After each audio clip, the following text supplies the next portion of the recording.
오늘 우리에게 주신 하나님의 말씀 이사야 6장 6절부터 13절까지의 말씀입니다. 이사야 6장 6절부터 13절까지의 말씀. 그때 그 스랍 중에 하나가 부젓가락으로 제단에서 집은 바 핀 숯을 손에 가지고 내게로 날아와서 그것을 내 입술에 대며 이르되 보라, 이것이 내 입에 닿았으니 내 악이 제하여졌고 내 죄가 사하여졌느니라 하더라. 내가 또 주의 목소리를 들으니 주께서 이르시되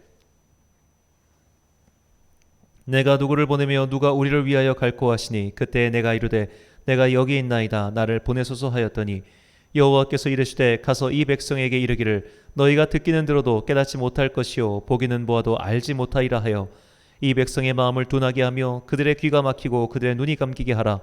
염려하건대 그들이 눈으로 보고 귀로 듣고 마음으로 깨닫고 다시 돌아와 고침을 받을까 하노라 하시기로. 내가 이르되 주여 어느 때까지니까 하였더니 주께서 대답하시되 황업들은 황폐하여 주민이 없으며 가옥들에는 사람이 없고 이 토지는 황폐하게 되며 여호와께서 사람들을 멀리 옮기셔서 이 땅 가운데 황폐한 곳이 많을 때까지니라. 그 중에 10분의 1이 아직 남아있을지라도 이것도 황폐하게 될 것이나 밤나무와 상수리나무가 배임을 당하여도 그 그루터기는 남아있는 것 같이 거룩한 씨가 이 땅의 그루터기니라 하시더라. 아멘. 선지자의 기도 첫 번째 시간으로 옥토를 만드시는 주님이라는 제목으로 하나님의 말씀 선포하겠습니다. 딱 이맘때쯤, 작년 이맘때쯤에 이 대림절 40일 특별 새벽 기도를 했었습니다. 그때 우리가 이 구약 성경에 나온 인물들의 기도를 살펴보면서 과연 그들의 기도를 통해서 우리가 무엇을 배울지를 계속해서 말씀을 통해 살펴봤습니다. 아담부터 시작해서 다윗까지의 기도를 모두 살펴본 이후에 수요 예배 시간에 이 기도의 사사기라고 해서 이 솔로몬부터 시작해서 에스더까지 그 각자에 나왔던 기도의 본문들을 뽑아서 이렇게 우리가 기도가 무엇인지 또 그들은 어떤 상황에서 어떤 기도를 했는지 이렇게 배워봤습니다. 이런 내용들은 전부 이제 유튜브 채널 및 홈페이지에 다 기재가 되어 있습니다. 찾아서 한번 쭉 배워 다시 한번 복습하시는 것도 좋을 것 같습니다. 그렇게 해서 이제 계속 이 금요기도의 설교를 생각을 하다가 이제 교회력으로 우리가 이미 새해가 시작이 되었습니다. 이 새해가 시작이 되었기 때문에 좀 새로운 본문들로 계속해서 기도의 이 사사기를 이어가면 좋겠다 해서 이제 선지서를 우리가 함께 배워보고자 합니다. 이 선지서에 나온 이 기도의 제목들, 선지서에 나왔던 이 기도는 어떤 기도들이 있을까? 이제 우리가 함께 이사야부터 쭉 살펴보고자 하는데요. 이 이사야는 이 구약 성경에서 가장 그 분량이 많은 선지서입니다. 그래서 이사야, 예레미야, 에스겔까지 해서 보통 대예언서, 대선지서라고 하죠. 또 이사야는 그 활동 기간이 가장 길었던 선지자이기도 합니다. 이사야서 1장 1절 말씀입니다. 유다 왕 우시야와 요담과 아하스와 히스기야 시대에 아모스의 아들 이사야가 유다와 예루살렘에 관하여 본 계시라. 자, 이 우시야 왕 때부터 히스기야 시대 때까지 이사야가 활동했다라고 1장 1절이 이야기하고 있습니다. 그렇다면 이 사람들의 시대가 도대체 몇 년이었을까요? 이 재위 기간을 살펴보니까 우시야 왕이 기원전 767년부터였고 히스기야가 죽은 때가 686년입니다. 그럼 히스기야가 죽을 때 이사야가 함께 죽었느냐? 그건 아니고 이 구약의 전승에 따르면, 유대교 전승에 따르면 이 이사야는 히스기야의 아들이자 유다 역사상 가장 악한 왕이었던 므낫세 시대에 순교를 당했다고 이야기합니다. 성경에 기록이 없지만 그렇게 유대인들은 믿고 전승을 내려오고 있습니다. 그런데 이 우시야 왕 때부터 이 히스기야 말년까지 이 통치 기간이 아무리 적게 잡아도 80년, 길게 잡아도 80년, 적게 잡으면 60년입니다. 근데 선지자가 선지 활동을 10대 때부터 할 리는 없잖아요. 최소한 20대 후반, 아마도 그 레위인의 율법에 따르면 30대부터 시작했을 가능성이 매우 높은데, 그렇다면 이사야는 거의 90, 한 100세 가까운 나이 때까지 그 굉장히 긴 시간 동안 그 예언자로서 활동을 했다고 볼 수 있겠습니다. 자, 이런 긴 시간만 해도 사실 이사야서를 읽기가 참 어려운데, 우리가 이사야서를 읽을 때 더 어려운 것은 이 이사야서의 순서가 연대기 순서가 아니라는 겁니다. 그러니까 뭔가 이 연대기, 이사야의 삶을 따라서 혹은 그 시대의 사건을 따라서 이 이사야서가 쭉 전개가 되면 이것은 이때 이런 배경에서 쓰여진 말이구나라고 좀 이해하기가 쉬울 텐데, 이것은 무슨 토막 난 것 같아요. 특히 이사야서 후반부로 가면은 이것은 먼 미래에 있을 그가 계시의 말씀을 받은 것이기 때문에 차라리 그 부분은 그냥 띄워놓고 좀 어떻게 보면 컨텍스트, 그 본문의 상황과 상관없이 해석할 수 있지만 이 전반부의 말씀들은 이게 도대체 어느 시대 때 나온 말일까라는 걸 또 염두에 가면서 보기 때문에 사실 이사야가 굉장히 좀 읽기 어려운 성경책이기도 합니다. 그래서 이사야서는 읽을 때 우리가 이 전체의 맥락을 파악해서 어떻게 보면 읽는 방법보다는 하나하나 구절구절 그 딸막딸막한 에피소드 단위로 해석하는 것이 훨씬 더 이사야를 읽는 데 도움이 됩니다. 자, 오늘 본문은 이사야서에서는 매우 드물게도 그 연대와 배경을 짐작할 수 있는 본문이죠. 이사야서 6장 1절 말씀입니다. 우시야 왕이 죽던 해에 내가 본즉 주께서 높이 들린 보좌에 앉으셨는데 그의 옷자락은 성전에 가득하였고.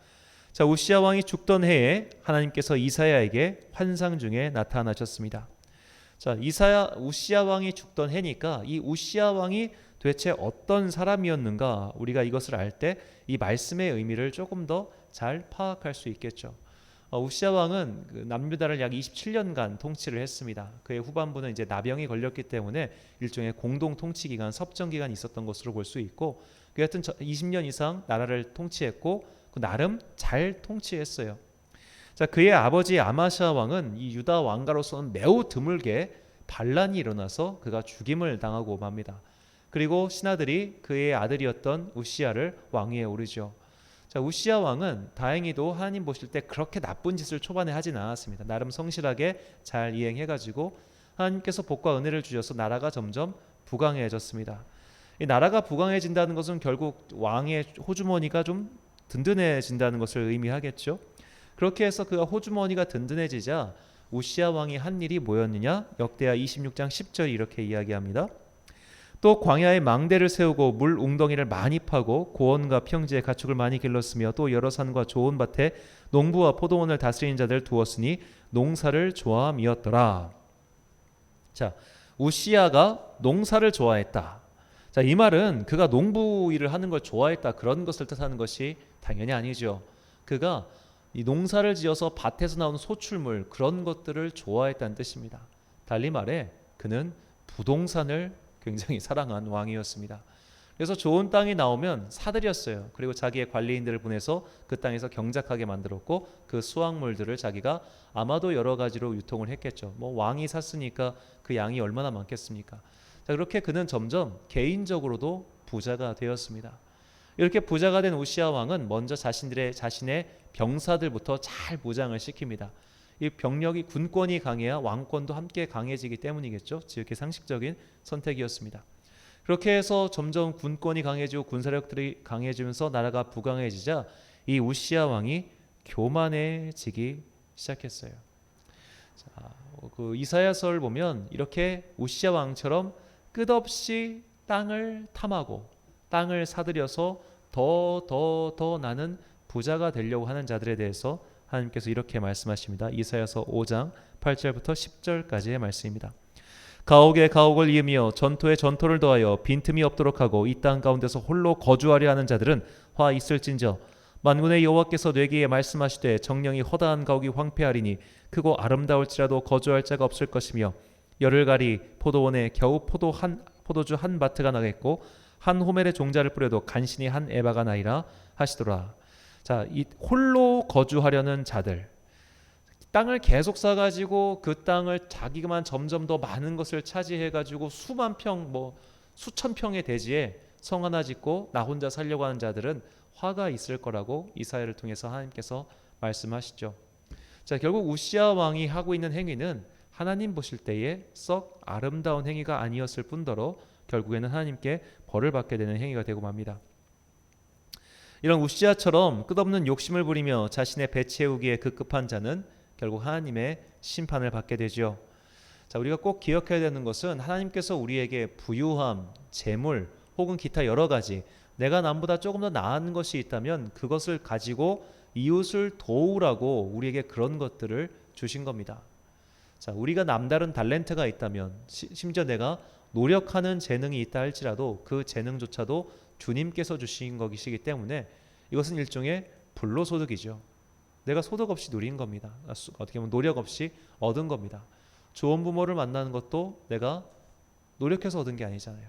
내 머리가 좋은 것도 내가 노력해서 얻은 것이 아닙니다. 내 외모, 내 키, 내 배경 모두는 다 내가 노력해서 얻은 것이 아니에요. 심지어 내가 돈을 버는 것도 내가 정말 노력해서 돈을 벌었는가? 그렇다면 우리가 진지하게 고민해 봐야 됩니다. 지금은 좀 굉장히 안타까운 정치인이 되었지만 제가 한때 그 정치인이 되기 전에 이 안철수 씨를 되게 좋아했습니다. 이 안철수 씨가 옛날에 벌써 10년도 더 지난 것 같은데요. 그때 MBC의 한 예능 프로그램에 나와서 이런 말을 한 적이 있습니다. 자기가 이 백신으로 돈을 벌었는데, 이 V3라고 하는 백신으로 돈을 벌었는데 이런 말을 해요. 자기가 우연히 그때 컴퓨터 언어를 배웠고 그때 우연히 백신이 필요할 때여서 그런 우연과 우연이 겹쳐서 자기가 많이 돈을 벌었기 때문에 이 돈은 내가 노력해서 번 것이 아니라 우연히 번 것이고 그래서 마땅히 사람들과 나누어 줘야겠다라고 생각을 했다고 합니다. 지금의 안철수 씨를 생각하면 좀 너무 격세지감이 느껴지는 말이지만, 자, 사실 그렇죠. 우리가 예를 들어 뭐 부동산으로 아파트 값이 확 오르지 않았습니까? 오를 줄 알았습니까? 물론 오를 줄 알고 투자한 분도 계시겠지만, 자, 그런 식으로 우리의 삶 속에서 내 재능과 내 노력과 사실 이 모든 것들이 다 주님께서 주신 거예요. 주님께서 주신 거. 그렇기 때문에 주님께서 주신 것을 너 혼자 다 먹고 살아라고 하는 것이 아니라 이웃과 충분히 나누고 살아야 된다. 이것이 하나님의 뜻입니다. 이렇게 우리가 이웃과 나누고 살 때 우리 안에 무엇이 없어지냐면 교만함이 없어지는 거예요. 더 정확히 말하자면 교만하지 않은 사람만이 나눌 수 있습니다. 내가 노력해서 얻었어요. 내가 특별히 남들보다 재능이 있어 얻었어요. 내 거죠. 교만한 사람입니다. 모든 것이 하나님께로부터 오지 않았다고 고백하는 자는 이미 교만한 거죠.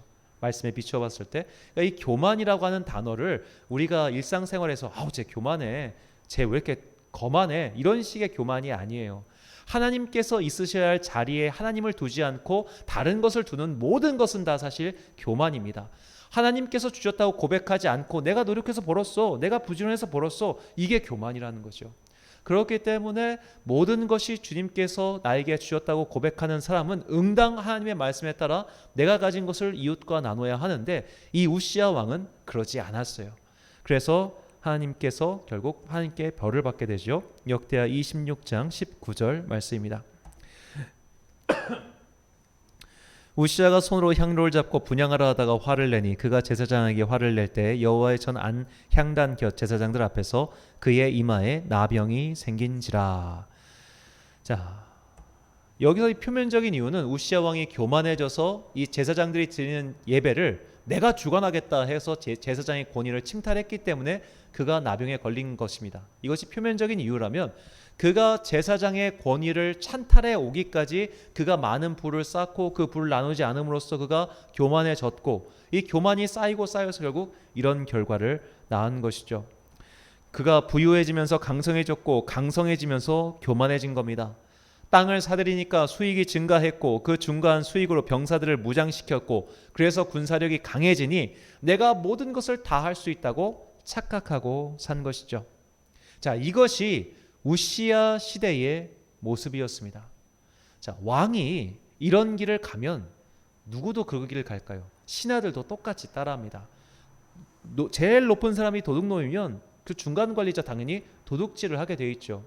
지만 먹어 나도 먹어야지 하고, 그러면은 그게 결국 밑에 사람들도 내가 정직하게 살 필요가 없구나, 나도 저렇게 살아야겠다 하고 따라가게 되는 거예요.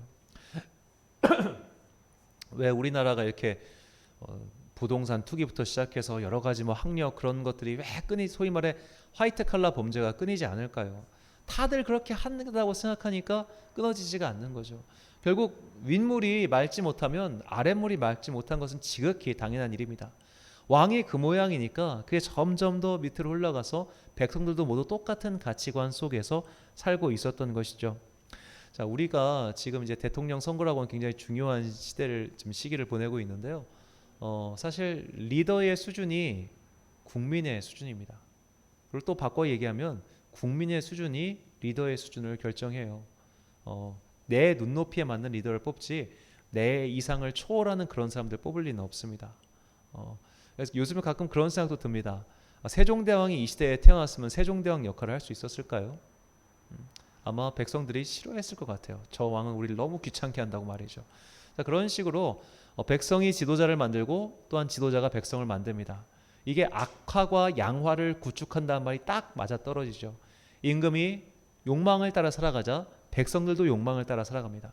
그럼 욕망을 따라가는 백성들을 다스리고 있다 보면 나도 똑같이 욕망을 따라가요. 둘 중 하나는 정신을 차려야 될 텐데 정신을 차릴 수가 없게 되는 겁니다. 그런 이런 욕망의 시대가 바로 우시야 왕이 살던 때였습니다. 자, 그래서 하나님께서는 이렇게 땅을 좋아하고 부를 좋아하고 축적을 좋아하고 나누기를 싫어하는 자들에게 내가 너희가 좋아하는 것을 뺏어버릴 거야 라고 오늘 본문에서 말씀하시죠. 11절과 12절 말씀입니다. 내가 이르되 주여 어느 때까지니까 하였더니 주께서 대답하시되 성읍들은 황폐하여 주민이 없으며 가옥들에는 사람이 없고 이 토지는 황폐하게 되며 여호와께서 사람들을 멀리 옮기셔서 이 땅 가운데 황폐한 곳이 많을 때까지니라. 아멘. 자, 오늘 본문에서 하나님께서는 이사야를 통해 심판의 말씀을 선포하려 그를 세우시고 보내셨습니다. 자, 그런데 하나님께서는 그 심판을 듣는 사람들의 마음을 둔하게 하셔서 그들이 듣고도 깨닫지 못하게 하신다고 이 본문 앞서 이사야에게 말씀하세요. 자, 생각해 봅시다. 하나님께서 이사야에게 말씀을 주셨습니다. 그런데 그 말씀을 듣는 청자들은 그 말씀을 못 깨닫게 하신 거예요. 그럼 이사야는 지금 왜 이 짓을 해야 됩니까? 자기가 하는 행위는 이 사람들을 변화시킬 수가 없어요. 왜냐하면 변화시키지 못하게 하나님께서 막아두셨기 때문에. 그런데 나를 보내신대요. 그럼 나를 왜 보내요? 이거는 시간 낭비, 에너지 낭비 아닙니까? 하나님 그냥 말씀 안 하시고 심판하시면 되지. 말하라게 해놓고 저들은 완악하게 만들어서 말을 안 듣게 해놓으시면 제가 뭐하러 이야기해야 됩니까? 이런 식으로 그 당무를 거부하는 그런 일이 벌어지지 않겠어요? 그런데도 이사야는 그 하나님의 보내심에 대해서 하나님 왜 이렇게 하세요? 묻지 않고 이렇게 얘기하죠. 주여 어느 때까지니까 라고 본문에서 이야기합니다. 자, 이 주여 어느 때까지니까 라고 이사야가 말한 이게 바로 우리의 기도가 되어야 됩니다. 왜 이사야는 네가 하는 말은 저 사람들 들리지 않을 거야. 너는 저 사람들 변화시킬 수 없을 거야. 하지만 너는 가야 돼. 라는 그 명령 앞에서 주여 어느 때까지니까 라고 대꾸했을까요? 그가 하나님의 마음을 알고 있었기 때문입니다. 하나님께서 지금 저들을 심판하시고자 하는 거예요. 심판하시고자. 그런데 이 심판하시는 하나님의 마음이 기뻤겠습니까? 예, 니들 죄 지었지? 이제 한번 맞아봐라. 그런 마음이었겠어요? 아닙니다. 하나님의 마음은 되게 힘든 마음이었어요. 괴로운 마음이었어요. 저렇게 하고 싶지 않았어요. 하지만 오래 참으신 하나님께서 안 되겠다. 정말로 이제 저들을 한번 개간해야겠다. 바꿔야겠다. 변화시켜야겠다. 그렇기 때문에 내가 너희들이 좋아하고 사랑하고 가장 높이 여기는 그것을 내가 뺏을 거야 라고 지금 하나님의 마음을 알고 있던 이사야는 그래서 하나님 그게 언제까지입니까? 라고 여쭈는 거죠. 왜 그는 또 하나님께 언제까지입니까? 라고 물어봤을까요? 심판받는 사람들의 마음도 알고 있기 때문입니다. 그러니까 선지자의 기도가 이래요. 그는 하나님의 마음을 알아요. 동시에 하나님의 백성들의 마음도 알아요. 그래서 선지자는 이 사람을 위해서는 중보기도 하고 하나님의 마음을 위해서는 이 사람들에게 선포하는 역할을 합니다. 우리 모두는 이런 선지자로서의 역할을 부여받았습니다. 그렇기 때문에 사람들의 마음을 헤아려서 그들의 마음을 가지고 주님께 간구하되 동시에 하나님의 마음을 알아서 하나님의 마음을 가지고 나를 위하여 저 사람들을 위하여 기도해야 돼요.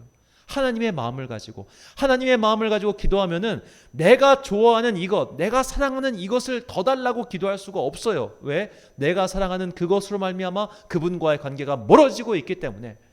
그러면 하나님께서는 그걸 버리기 원하신다는 거예요. 그런데 내가 이것을 버리자니 여기 있는 사람들의 마음 또한 걸리는 거예요. 자, 우리가 돈 없이는 솔직히 못 삽니다. 돈이 있어야 됩니다. 집도 있어야 됩니다. 여러 가지 삶에 필요한 조건들이 많아요. 하지만 그런 조건들을 위해서 살면 살수록 내 삶은 하나님과 멀어질 수 있는 가능성이 매우 높아집니다. 그렇기 때문에 우리는 이 중간 사이에서 정말 균형을 잘 잡아야 돼요. 이 모든 것들, 나는 집도 필요 없어, 차도 필요 없어, 아무것도 필요 없어, 문명의 이기 따윈 다 모르겠어, 난 오직 주님만 사랑할 거야. 수도원 가시면 됩니다. 수도사로 부름받은 분입니다. 근데 우리 모두가 그렇게 수도사로 부름받은 것이 아니기 때문에 이 땅을 살아간 동안 그런 세상과의 일 속에서 필연적인 갈등이 벌어진단 말이에요. 그 필연적인 갈등 속에서 하나님과 멀어질 수도 있기 때문에 이런 사람들의 마음을 가지고 주님께 간구하고, 동시에 너희가 이런 세상 것들을 좋아하다가 하나님과 멀어질 수도 있기 때문에 하나님의 마음을 가지고 또 기도하는 거예요. 이 중간의 기도가 바로 선지자의 기도입니다. 이래서 하나님께서 우리에게 환난 당할 때 우리를 고난시키게 하는 것은 하나님의 본심이 아니라고 성경은 이야기하죠. 예레미야애가 3장 32절과 33절 말씀입니다. 그가 비록 근심하게 하시나 그의 풍부한 인자하심에 따라 긍휼히 여기실 것임이라. 주께서 인생으로 고생하게 하시며 근심하게 하심은 본심이 아니시로다. 아멘. 자, 여기서 이 고생하게 하다, 근심하게 하다라고 번역한 히브리어 아나는 누르다, 억압하다, 괴롭히다라는 뜻도 있지만 본래 뜻은 땅을 경작하다라는 뜻입니다. 땅을 경작하다. 자, 하나님께서 우리의 인생에서 때론 고통을 주세요. 환난을 주세요. 어려움을 주세요. 그거는 나를 쳐서 네 죄 때문에 너 정신 차리라고, 이게 아닙니다. 우리가 이것을 이렇게 해석하면 하나님의 본심을 알 수가 없어요. 하나님께서 그렇게 하시는 이유는 나라고 하는 영혼을 경작하기 위해서예요. 나라고 하는 영혼의 밭을 옥토로 변화시키기 위해서입니다. 왜 그럴까요? 그래야만 내 안에서 주님께서 주시는 거룩한 씨앗이 자랄 수 있기 때문입니다. 오늘 본문 13절 말씀입니다. 그 중에 10분의 1이 아직 남아있을지라도 이것도 황폐하게 될 것이나 밤나무와 상수리나무가 배임을 당하여도 그 그루터기는 남아있는 것 같이 거룩한 씨가 이 땅에 그루터기니라 하시더라. 아멘. 하나님께서 이스라엘 민족의 땅을 황폐하게 하셨습니다. 그들의 사랑하는 것들 모두 없애버리셨습니다. 그렇게 해서 그들을 경작하신 거예요. 바꾸시는 거예요. 옥토로. 그래야만 거룩한 씨앗이 그들 가운데 자랄 수 있기 때문입니다. 이것이 하나님의 마음이죠. 그러므로 우리가 이 인생을 살아가는 동안 뜻하지 않는 고난이나 어려움을 만났을 때 우리는 하나님의 마음을 알고 기도해야 됩니다. 하나님의 마음을 알고 기도하는 사람, 그가 바로 선지자죠. 그리고 그 선지자의 소명과 사명을 우리 모두는 다 받고 있습니다. 말씀을 선포하는 목사뿐만 아니라 우리 교회를 다니는 모든 그리스도인들은 다 하나님 나라의 선지자예요. 말씀을 선포하기 전에 하나님의 마음을 깨닫고 하나님께서 오늘 나에게 향하신 그 마음이 무엇인지 알고 그 암 속에서 기도하는 사람들입니다. 그렇기 때문에 우리가 환난을 당했을 때, 하나님께서 내 인생밭을 경작하실 때 내가 좌절하거나 낭망하거나 소망을 잃어버릴 이유가 하나도 없습니다. 사도 바울이 이야기하죠. 로마서 5장 3절과 4절 말씀. 다만 이뿐 아니라 우리가 환난 중에도 즐거워하나니 이는 환난은 인내를, 인내는 연단을, 연단은 소망을 이루는 줄 알미로다. 아멘.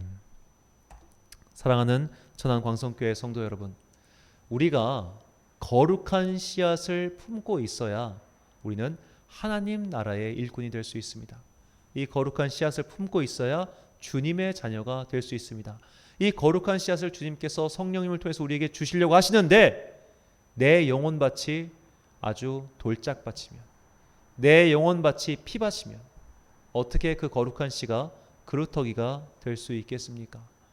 우리가 거룩한 씨가 자랄 수 있는 밭으로 만들기 위해서 하나님께서는 때론 우리를 환난 중에 내버려 두시죠. 하지만 하나님께서는 그 시선을 우리에게 거두시지 않으십니다. 그러므로 인생의 고통 중에 있을 때, 인생의 어려움을 만났을 때 하나님을 원망하고 하나님은 언제까지 나를 이렇게 괴롭히실 건가요? 어느 때까지인가요? 이렇게 분노의 기도를 드리는 것이 아니라, 하나님, 당신께서 내 영혼밭을 언제까지 개간하시렵니까? 주님께서 이 개간의 시간이 다 끝났을 때 마침내 주님의 성령께서 물을 대시고 바람을 불게 하셔서 나를 통해 아름다운 성령의 나무를 맺어가실 줄 믿습니다. 그 마음을 가지고 고통 중에도 소망을 잃지 않고 끝까지 기도하는 여러분과 제가 되기를 간절히 축원합니다. 우리 같이 찬양하겠는데요. 힘들고 지쳐 낭망하고 넘어져 일어날 일 전혀 없을 때에 너는 내 아들이라 찬양한 후에 함께 기도하겠습니다.